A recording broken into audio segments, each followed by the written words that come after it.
Manawaker Studios Flash Fiction Podcast is supported by patrons on Patreon. To find out more or to add your support for as little as $1 a month, visit patreon.com/Manawaker.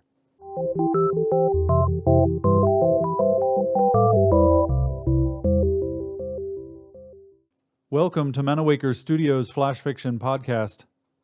I'm CB Derogi. This week, The World Ended One Morning When I Was Almost 14 by Caitlin Thomas.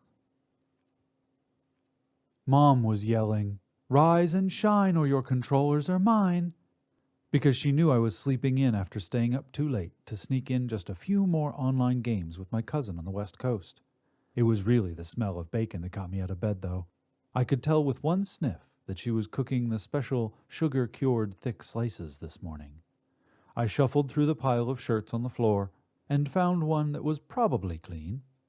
I was supposed to brush my teeth before I went downstairs, but no time for that. I don't understand why anyone does it anyway. It's not like they snuck out of my face and downstairs for a snack after I brushed them last night, right? A piece of gum fixed my breath right up. I was at the table in less than 5, so my controllers were safe. I figured it didn't hurt to add a little butter, so I got up again to ask Mom if she needed help with breakfast. She went from salty to goo. "My little man."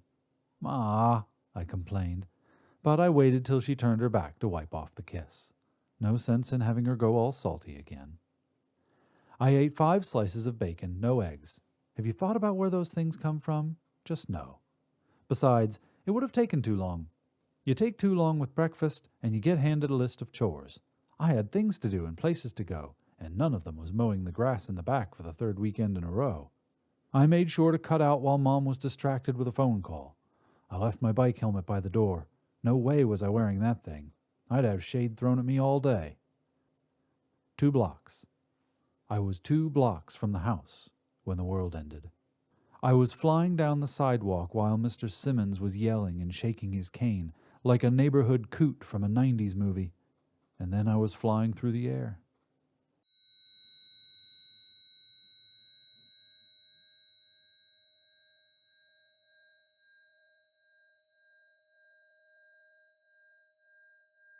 I woke up confused. I was on the ground, mangled with my bike and my head. I was afraid to reach up and feel it. What if it was split open or something? It hurt bad enough. I waited for Mr. Simmons to come over. "Fool boy! Serves you right tearing down the sidewalk like that." But he didn't come. No one did.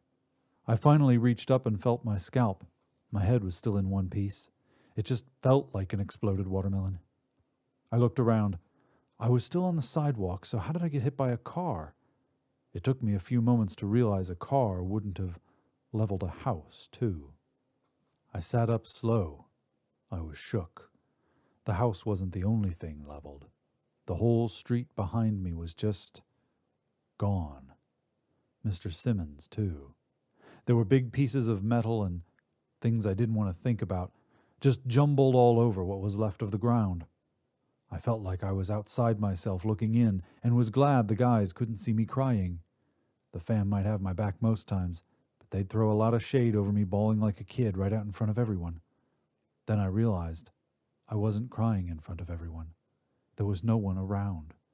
I couldn't hear anything. No sirens, no screaming, not a sound. It was the end of the world, and I was the only one who lived through it. Something tapped my shoulder. I legit screamed like a little kid. I felt it coming out of my throat like sandpaper and splinters, but I didn't hear a thing. I shook so hard my brain re-scrambled. I finally pulled together the courage to turn my head to look at the alien, and saw a cop instead. My legs melted away, and he caught me. I could see he was talking, but I heard absolutely nothing. They called me the Miracle Kid and wrote a bunch of articles about me surviving. But I didn't survive. Not really. The plane had crashed right in the middle of the neighborhood and blew itself and everything around it apart, including my life. I have one less leg than I started out with that day, and a whole bunch of feelings that explode out of me with no warning. I sometimes wake in the middle of the night, with my hand holding my cheek, where I wiped off my mother's final kiss. This has been The World Ended One Morning When I Was Almost 14, written by Caitlin Thomas. For more information about Manawaker Studios' other projects, including books and games, visit manawaker.com, which is also where you should go to learn more about the authors featured on this podcast or to get details about submitting a story. The Flash Fiction Podcast theme song is by Kevin MacLeod. Manawaker Studios' director of DICE is Ben Baston. I'm CB Droege. You can follow me on Twitter and Facebook at CBDROEGE. Thanks for listening.